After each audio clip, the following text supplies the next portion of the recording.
We're joined here today by the one, the only, of course, talking about cast iron herself, Cortney Casey. Got the fight coming up November 13th against Liana Jojua. What's going on, Courtney? How are you? I'm good. I'm good. Things are great. Camp's going good. Yeah, I'm really excited to finally get this fight underway. You mentioned finally. I assume this has got to be one of the longest training camps ever, right? Because you had it the first time, got pushed back. I think what, 3 months? Like, how long has this training camp been for you? It was about 2 months, and then obviously I think like the week before the fight got pulled. I think I found out Thursday before we left. That the fight got canceled, and then they just said they were gonna wait and to be ready when her visa got cleared, and then they would kind of fit us on a card. And then I would say like 2-3 weeks went by, and then they rebooked us for this November 13th. So I was able to take a little bit of time off just to kind of reset and not be in camp for that long because it is a long time. But yeah, so it's good to have the same opponent.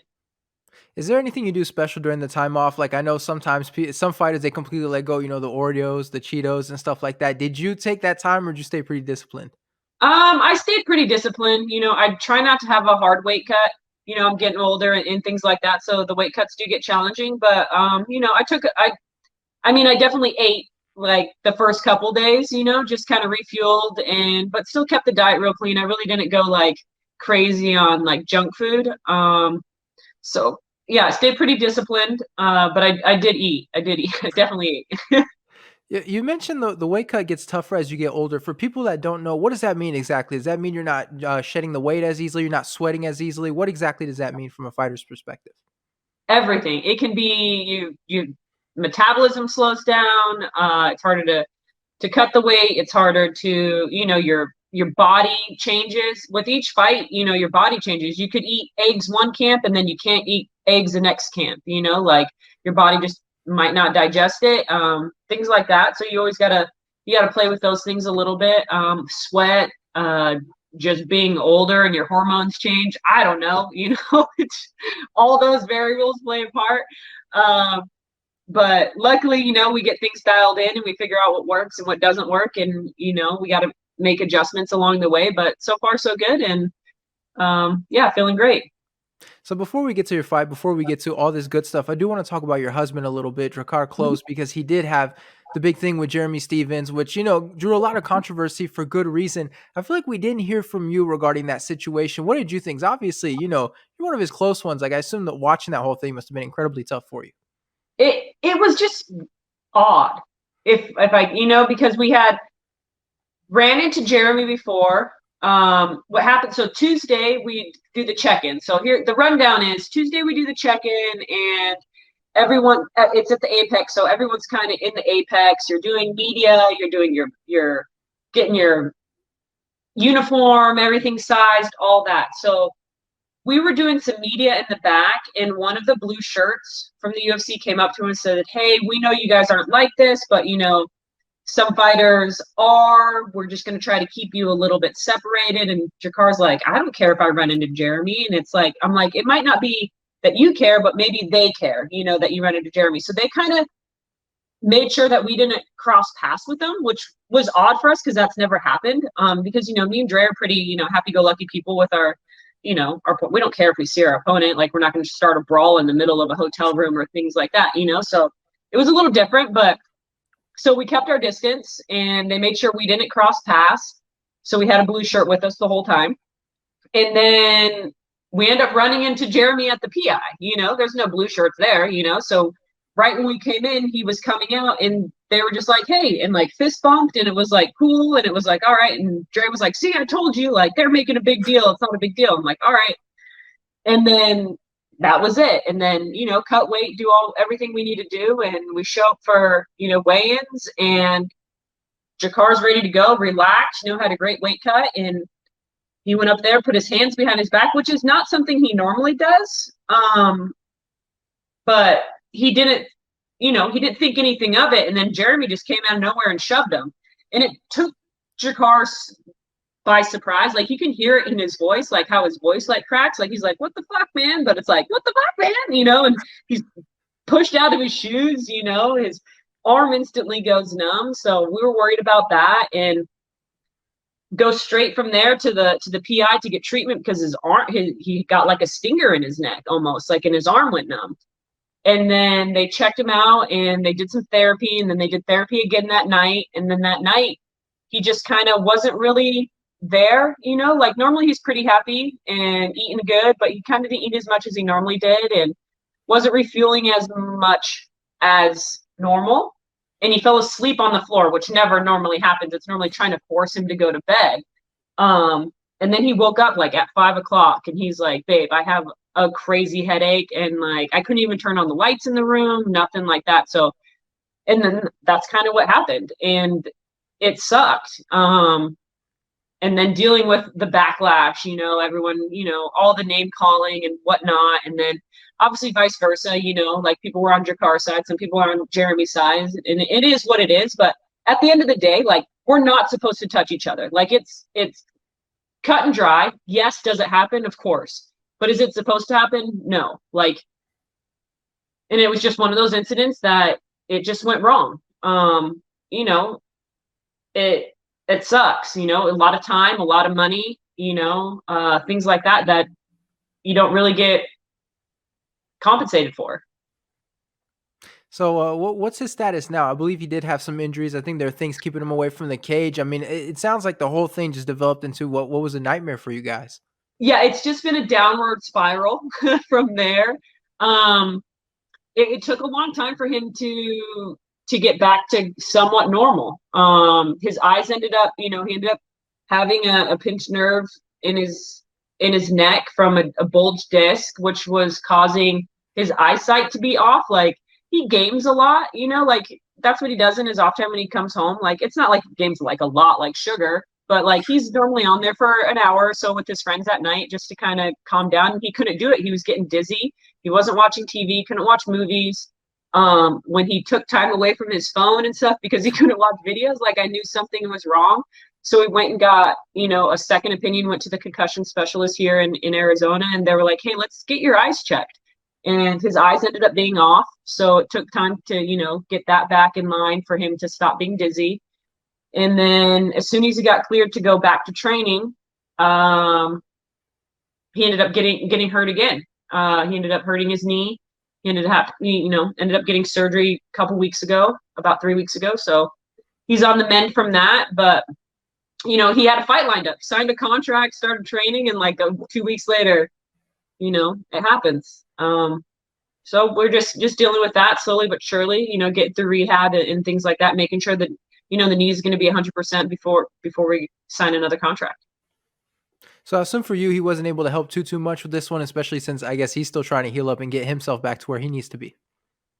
He's not as hands-on. He's definitely still very involved in it, as far as like now he can watch film. He can watch film, he can break things down, he can watch from the outside and be a little bit more of a voice than a hands-on coach, which is good. He's just taking a different role for this camp for sure, but he's still a huge part of the camp. Before we get to your fight, though, we do have a main event this weekend with someone who, I don't know if you can call her a direct training partner. I know sometimes people train at the same gym. They don't. Is it fair to call Mackenzie Dern a former training partner of yours? Yeah, 100%. Former training partner for sure. Yeah. And so she is going to be fighting against Marina Rodriguez. As a former training partner, how do you sort of look at this fight? How do you like the main event in that one? I like it. I didn't know it was the main event until this week, and I was like, oh shit, like Mackenzie got a main event, and like Dre's like, yeah, I know. So props to her for going out there and doing what she's doing and being able to get this opportunity. Man, she's come a long way since I was a training partner with her. She found a good camp over there at Ruka and everything, and she got great coaches and good training partners. And I think with her husband and having her baby and all that, it kind of lit a fire and made her really focus on MMA. Before, when I was training with her, it was still half and half. She was still very active in the jiu-jitsu community as well. And then she made that move to California and really focused on training full time and dedicating everything to MMA. And I think she's only gone up from here. her striking's got a lot. I mean, Mackenzie has power in her hands. Like, she has power in her hands. Was her striking all that great or technical? No. But now, it's good. Her head movement's good. She's moving her head offline. She's no longer closing her eyes when she throws punches, things like that. And you can never underestimate her ground game. So I think this is a good fight for her, and it could be a very, very good win. All right, so let's talk about your fight a little bit. Have you reached that point now where you're tired of hearing your opponent's names? I assume, having had such a long training camp, 2 of them, you've reached that point. It's like you just see her name. It's like, damn it, can we just fight already? I guess. I mean, it really don't bother me. Like, I think the more annoying thing is like when you go on your Instagram and it has like what you've been tagged in, and it's just like all me and her, me and her, me and her, me and her, and then there's like a few pictures and it's like me and her, me and her, me and her. I'm like, okay, like, untag. That's the annoying part for me. Other than that, like, we really don't talk about her, like we're just focusing on what I need to do and things like that. Like, for me, I found out that I can't say like, hey, this is what they're gonna do, because every time I go up against a girl, they fight me completely different than they fought their last 3-4 opponents. They can fight their last 3 opponents the exact same way, and then they fight me, and it's a completely different game plan. And I can say that is honestly with pretty much every person I fought. Their game plan seems to change. So we've kind of swayed away from that a long time ago, and just really focused on what I needed to do to win the fight and things that we can exploit in their game. But again, we never know what opponent we're going to get come fight night. So we just really focus on making my weaknesses smaller.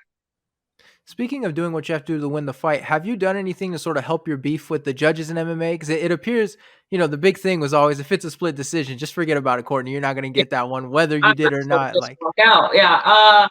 No, we need a new judges. We need a new criteria. It's crazy. I can watch my fight and be like, okay, so I lost like this, and then we have the same judges the next weekend for another fight that goes the same way, but that guy wins, and I'm just like, I have no idea. No idea how they're judging this. The matchmaker's even like, dude, I don't even know what to do. Like, I don't know what to do for you. We just say, look, we got to go out there and get a finish. Like, that has always been my game plan. I never want to go to a decision. I'm always trying to look to finish the fight. So that's the game plan. The game plan is going in there, putting my hands on her, and making sure we get the job done within the 3 rounds. And if not, then we cross our fingers, we cross our toes. We have to tell the fans to cross their fingers and cross their toes. Everyone, because it doesn't matter if the fans are seeing it one way, all the outside judges and the scorecards are seeing it one way. It just matters what those guys are seeing, and for some reason they don't like Cortney Casey. And so we know, like, when they get the decision, when they put you as the loser, whether people agree with it or not, that does kind of mess with your job a little bit, because you can lose these fights and it can cost some people their job. Do the matchmakers sort of tell you anything to reassure you in that situation, or is it just kind of up in the air? It's kind of up in there, it's a business. Like, at the end of the day, it's a business. So I understand like that part of it. I do. But at the same time, it's very frustrating, because that the matchmakers also understand when you get screwed, but they have no say either. I think this is going to be like my 14th fight in the UFC, possibly my 15th. I'm not sure, 14th or 15th fight in the UFC. Like, I've been here for a long time. I fought the who's who of the 115-pound division. I fought, girls that have been ranked in the top 15 in, the 25-pound division. So it's not like I'm going out there and losing, like getting beat up by like bums. You know what I mean? Which is also frustrating, because I get cut, but I know I can beat like 90 of the other girls in the division, but I'm only fighting the top girls, and I really don't want to pad my record. I don't want to be like, oh, just give me some bum, so I can get a win and keep my job. I want to fight the best of the best, Jojua came off of, a good fight with Maverick, who, people are arguably saying that she won the last fight, which I do too. Which she's a top 10 fighter.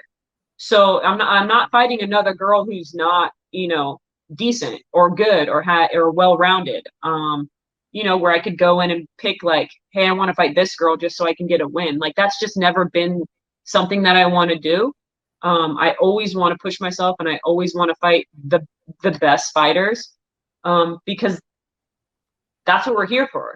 We're not here. I mean, I'm as much as I love collecting checks, I don't want to like, oh, I'm just gonna clock in today and just bare minimum. Like that's just not me. It never has been me. So I'd rather go out there and say like, this is my record, but look who I fought. And again, we can say I fought this girl and I won and I won and I won. All right, maybe we can give that girl that fight, but there's a lot that just come down to poor judging. So listen, one last question for you. It's an easy one. You hear it a million times, but I have to ask because that's how we end the interviews here. But how do you see yourself getting your hand raised? I assume it can't be the judges because apparently it's physically not possible for you. Yeah, physically impossible. But hopefully, if it does go that way, it goes a distance, I can get one this time. But I definitely think I'm going to get a finish within the first 2 rounds for sure. She's sure striking good is good, her ground's good, and she likes to stalk a little bit. So I'm definitely going to go in there and hit her hard, and hopefully she runs into a fist or an elbow or a kick or something. But I definitely think I'll get the finish within the first 2 rounds. KO TKO. All right. Well, we look forward to it. It's going to be a great fight. It's a very long time in the making. Thank you so much for the time, Cortney. I really appreciate it. I appreciate it too, and we need to get you a poster right there. Yes. And since you're a fighter, I do have to mention, signed. I feel like that kind of goes without saying, but I mean, just saying. Okay, which one are you looking for? Are you looking for a specific one, or can we just send you one? It can literally be anything. Anything? Anything. As long as the wall is free, it can be anything. All right, send me your address. We'll get you some posters for that wall. All right, that's great. That's cool, and you'll get a shout out for most of the podcast interviews and stuff in that case. All right.